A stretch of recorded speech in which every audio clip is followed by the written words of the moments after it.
प्यारे बच्चों, कल मैंने आपको ये टॉपिक पीडीएफ बनाकर भेजा था। पतले लेंस द्वारा प्रकाश के अपवर्तन का सूत्र या लेंस मेकर फॉर्मूला। आज मैं आपको इसकी केवल वीडियो भेज रहा हूँ ताकि आप इसे समझ जाएं, क्योंकि ये फॉर्मूला जो इससे ड्राइव आता है वो बहुत इंपॉर्टेंट फार्मूला है। ये आपके आंकिक प्रश्नों में भी काम आएगा। तो पतले लेंस द्वारा प्रकाश के अपवर्तन का सूत्र निगमन कीजिए। ये क्वेश्चन बहुत बार एग्ज़ाम में भी आता है, इसलिए आप उसको ध्यान से समझेंगे। तो हमने क्या करना है, पतला लेंस कह दिया पहले ही कि मान लिया एक पतला लेंस वायु में रखा है। इसके पहले व दूसरे पृष्ठों की वक्रता त्रिज्याएं हमने मान ली R1 व R2 हैं।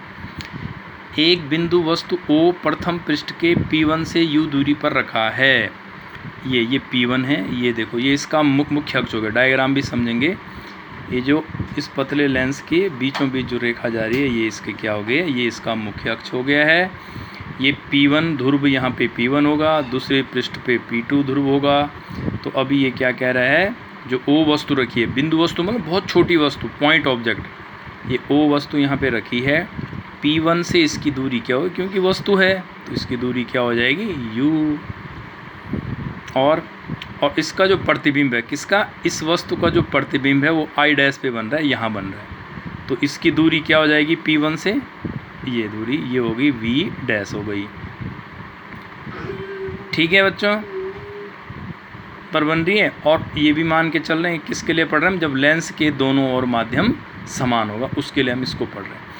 तो अब गोलीय अवतल पृष्ठ के लिए अपवर्तन का सूत्र हम पीछे पढ़ चुके हैं। क्या पढ़ा था हमने, वो शायद n/v - 1/u, ये वाला फॉर्मूला, n/v - 1/u = n-1/r। ये हमने इसमें पढ़ा था, इस वाले टॉपिक में पढ़ा था। ये हम पढ़ चुके हैं, तो हम लिख सकते हैं गोलीय पृष्ठ के पर अपवर्तन का सूत्र क्या था, n/v - 1/u = n-1r था। लेकिन n/v, v का मतलब प्रतिबिंब की दूरी, प्रतिबिंब की दूरी यहाँ पर क्या है, v डैश है। तो v की जगह क्या लेंगे इस फॉर्मूले में, v डैश 1/u, u ही है वही रहेगा, n-1 वही है वही रहेगा, और r की जगह क्या आएंगे, R1। अब इसकी दो वक्रता त्रिज्याएं बन जाएंगी, एक प्रथम पृष्ठ की R1 और एक दूसरे, क्योंकि लेंस क्या होता है, पारदर्शी माध्यम होते हैं, यानी इसका फोकस इधर भी बनता है इधर भी बनता है। अगर किरणें इधर से आएंगी तो फोकस इधर बनेगा, किरणें इधर से डालेंगे तो फोकस इधर बनेगा। जब फोकस दो होंगे तो वक्रता त्रिज्याएं भी कितनी हो जाएंगी, अंडरस्टूड है, दो ही हो जाएंगी। तो प्रथम पृष्ठ के लिए R1 और ये समीकरण 1 मान लें। अब हम क्या मानते हैं, जो प्रतिबिंब ये I डैश है, इसको हम क्या मान लें, दूसरे पृष्ठ के लिए आभासी वस्तु का कार्य करें। यानी जब हम प्रकाश किरणें इधर से इधर डालेंगे तो ये क्या काम कर लेगा, यहाँ पे आभासी वस्तु का काम करेगा। और इसका जो प्रतिबिंब है कहाँ पे बन रहा होगा, ये I पे बन रहा है, ये I पे, सब यहाँ पे लिखा है। तो यहाँ से P2 से यहाँ तक की दूरी क्या है, ये तो V डैश है। लेकिन यहाँ से यहाँ तक की दूरी, क्योंकि n हमने सारी t इसकी क्या मान ली, मोटाई हो पतले लेंस की, तो इसमें से इसको घटा देंगे तो ये दूरी बच जाएगी।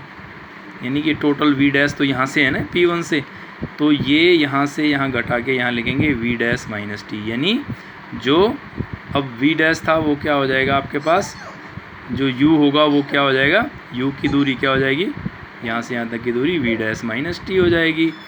और ये v है ही है आपके पास, प्रतिबिंब की दूरी क्या हो जाएगी, v हो जाएगी। और वक्रता त्रिज्या, अब क्योंकि दूसरा पृष्ठ है तो R2 हो जाएगी।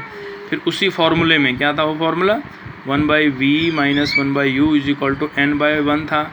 अब क्योंकि हो रहा है, अब फिर प्रकाश पहले यहाँ से यहाँ आ रहा था, अब प्रकाश कहाँ जा रहा है हमारा, लेंस से वायु में जा रहा है। अब लेंस से वायु में जा रहा है तो n क्या हो जाएगा, 1/n हो जाएगा। तो यहाँ पे n/v होना था, तो n की जगह आएगा 1/n/v माइनस, फिर क्या था आपके पास 1/u। 1/u का मतलब u अब क्या है, आभासी दूरी कितनी होगी इसकी, v डैश माइनस t, और 1n की जगह 1/n - 1/r2 आ जाएगा। अब यहाँ पे ये लिख भी दिया है कि 1/n क्यों लिख रहे हैं n की जगह, क्योंकि अब प्रकाश लेंस से वायु में जा रहा है और तो n के स्थान पर 1/n लिया गया है। तो पतले लेंस के लिए अगर t, क्योंकि लेंस बहुत पतला होती है, t बहुत छोटा होगा, इस t को हम नेगलेक्ट कर सकते हैं। यानी यहाँ पे जहाँ पे t आ रहा है इस t को हम हटा देंगे और n से क्रॉस मल्टीप्लाई वगैरह कर देंगे, तो ये क्या आ जाएगा 1/v। अब n से क्रॉस मल्टीप्लाई आएगा तो ये हो जाएगा -n/v डैश, t को हमने इसमें समाप्त कर दिया। n से क्रॉस गुणा करेंगे तो 1 माइनस n अपॉन R2 आ जाएगा। ये इसको हम थोड़ा और ठीक करेंगे तो 1 upon v minus n upon v dash is equal to, minus common ले लेंगे, इसको बदल देंगे n माइनस 1 अपॉन R2। क्यों कर रहे हैं? क्योंकि हमारे पास फॉर्मूला क्या है, n minus 1 upon n minus 1 में था, तो 1 माइनस n को n माइनस 1 करना है तो माइनस का चिन्ह बाहर ले लेना है। ये समीकरण 3 हो जाएगा। एक यहाँ पे समीकरण 1 था। अब इन दोनों समीकरणों को हम क्या करेंगे, जोड़ेंगे, यानी लेफ़्ट साइड वालों को लेफ़्ट साइड में ऐड कर देंगे और राइट साइड वालों को राइट साइड में ऐड करेंगे। तो उसमें फर्स्ट समीकरण लेफ़्ट साइड थी n upon v dash minus 1 upon u था, और इसकी लेफ़्ट साइड क्या है, प्लस कर देंगे 1 upon v minus n by v dash, और उनकी राइट साइड उसकी क्या थी, n माइनस 1 अपॉन R1, और इसकी थी n माइनस 1 अपॉन R2, और बीच में माइनस का चिन्ह है। इसमें से कुछ चीज़ें ये टर्म्स कैंसिल होगी, उनको कैंसिल कर देंगे, और यहाँ बच गया 1 by v minus 1 by u बच गया। इन दोनों में n माइनस 1 क्या था, कॉमन था, 1 upon R1 minus 1 upon R2। अब हमने मान लिया कि अगर वस्तु अनंत पर इन्फिनिटी पे हो तो प्रतिबिंब दूसरे फोकस पर होगा, अर्थात u को हम इन्फिनिटी ले लेंगे वस्तु को, और v को क्या लिख देंगे, f, यानी उपरोक्त समीकरण में हम क्या करेंगे, u की जगह इन्फिनिटी लिखेंगे और v की जगह f रख देंगे। तो v की जगह f लिखना है तो ये 1 अपॉन f हो गया, माइनस u की जगह इन्फिनिटी 1 अपॉन इन्फिनिटी बराबर n minus 1 into 1 minus R1 minus 1 by R2। 1 upon infinity क्या होता है, 0 होता है, तो 0 लिखने की आवश्यकता नहीं है। तो ये कितना आ जाएगा, 1 by f is equal to n minus 1 into 1 upon R1 minus 1 upon R2। इसी को हम लेंस मेकर फॉर्मूला बोलते हैं, और यही पतले लेंस के लिए फोकस दूरी का सूत्र भी है। फोकस दूरी निकालने को पूछा जाता है तो यही फार्मूला हम प्रयोग में लाएंगे। अब मान लो द्विउत्तल लेंस है, यानी दोनों साइड उत्तल लेंस हो। द्विउत्तल का मतलब उत्तल लेंस है, तो एक R क्या होगी, उसकी धनात्मक होगी, और R2 क्या होगी, ऋणात्मक होगी। यानी राइट साइड की वक्रता त्रिज्या प्लस में ले लेंगे और लेफ़्ट साइड वाली वक्रता त्रिज्या क्या लेंगे, माइनस में ले लेंगे। तो तब इसमें पुट करने पर ये इस माइनस प्लस हो जाएगा, यानी आप सारा प्लस में आ गया तो आप लिख सकते हैं उत्तल लेंस की फोकस दूरी धनात्मक होती है। इंपॉर्टेंट लाइन है कि उत्तल लेंस की फोकस दूरी क्या होती है, धनात्मक। और ये मैं आपको पहले भी पढ़ा चुका हूँ, जब यहाँ पे हमने कहीं पढ़ा होगा। ये देखो, उत्तल लेंस की फोकस दूरी धनात्मक होती है। ये समझ गए बच्चों, ये आपको पहले ही बताया जा चुका है।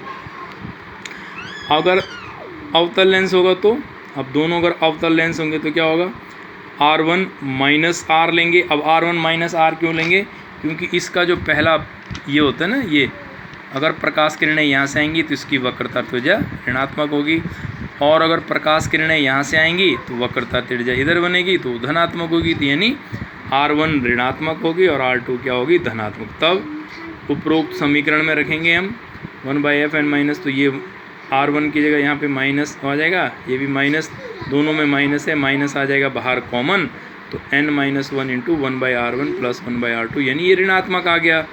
1/f क्या है, ऋणात्मक। तो हम लिख सकते हैं अवतल लेंस की फोकस दूरी ऋणात्मक होती है। तो कई बार क्वेश्चन भी आ जाता है कि पतले लेंस के लिए अपवर्तन का सूत्र निकाले या लेंस मेकर फॉर्मूला निगमन कीजिए और बताइए कि अवतल लेंस की फोकस दूरी ऋणात्मक है। तो आपने ये पोर्शन करना है उसको ऋणात्मक शो करने के लिए, और यहाँ पे भी हम कर चुके हैं। ये क्या था, देखो, अवतल लेंस की फोकस दूरी ऋणात्मक होती है।